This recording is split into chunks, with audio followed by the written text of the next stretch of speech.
सत श्री अकाल, जय जोहार। दुनिया के सबसे बड़े लोकतंत्र भारत के 140 करोड़ से ज्यादा देशवासियों को आनंद कुमार गुप्त का प्रणाम कीजिए स्वीकार। मित्रों, वैसे तो मेरा परिचय नुक्कड़ का नायक और सार्थक सिनेमा के एक कलाकार के रूप में है, लेकिन आज रामानुजगंज एक आवाज और आप महानुभावों के बीच मैं एक सूत्रधार हूं। इन दोनों को मैं एक सूत्र से जोड़ना चाहता हूं, पिरोना चाहता हूं। मित्रों, आज मैं आप सभी को 82 साल पीछे ले जाना चाहता हूं।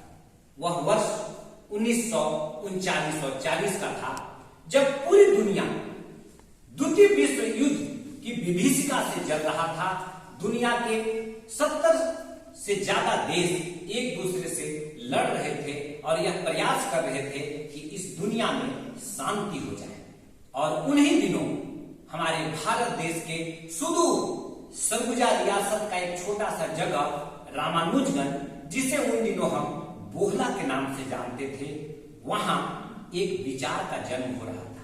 एक बच्चे के रूप में उसकी उत्पत्ति हो रही थी। रामानुजगंज वर्ष 1956 मध्य प्रदेश जब बना तो उसे हम बोहला रामानुजगंज के रूप में एक छोटे से क्षेत्र और बाद में तहसील के रूप में जानते हैं।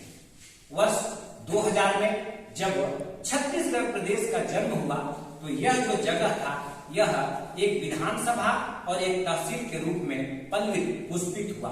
और आज मित्रों, वर्ष 2023 में जब मैं आपके समक्ष रूबरू हूं तो यह जो जगह है एक रामानुजगंज बलरामपुर जिले के रूप में तब्दील हो चुका है।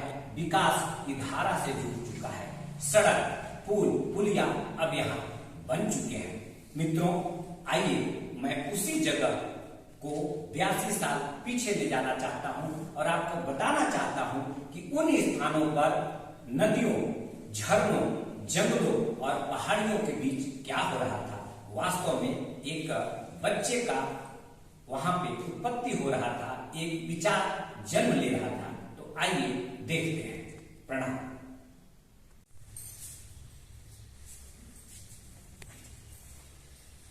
नमस्कार देशवासियों, एक बार पुनः आप सभी को मेरा सादर अभिवादन।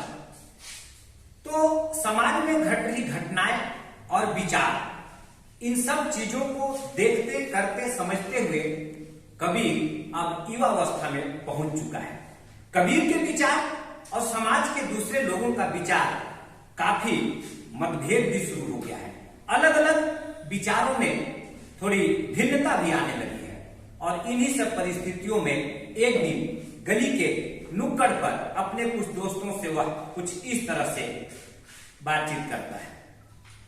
फिर से यही कि अपनी उम्र से ज्यादा की बातें करता है। मुझे तो इसकी बातें समझ में ही नहीं आती है। ईश्वर पे विश्वास करो, वह न्याय ही करेगा। इसके व्यवहार से मैं समझ रहा हूँ यह बच्चा विलक्षण है और इसकी दिशा भी अच्छी है।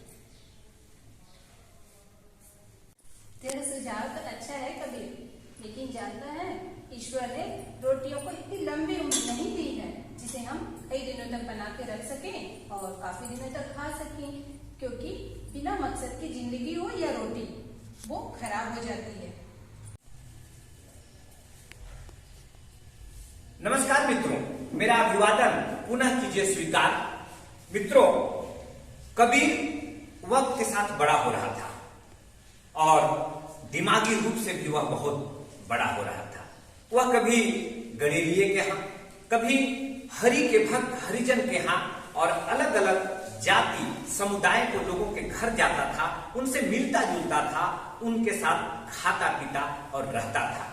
जबकि ठीक इसके विपरीत उसके साथ के रहने वाले लोग जाति, धर्म, ऊंच नीच, अमीर गरीब के पीछे लगे हुए थे। कबीर जहां इन सब चीजों से दूर था, वहीं उसके साथ के लोग इन सब चीजों को मानने वाले थे। कबीर वक्त के साथ, उम्र के साथ दिमागी रूप से भी बहुत सफल हो रहा था। इसको फिर से लेते हैं।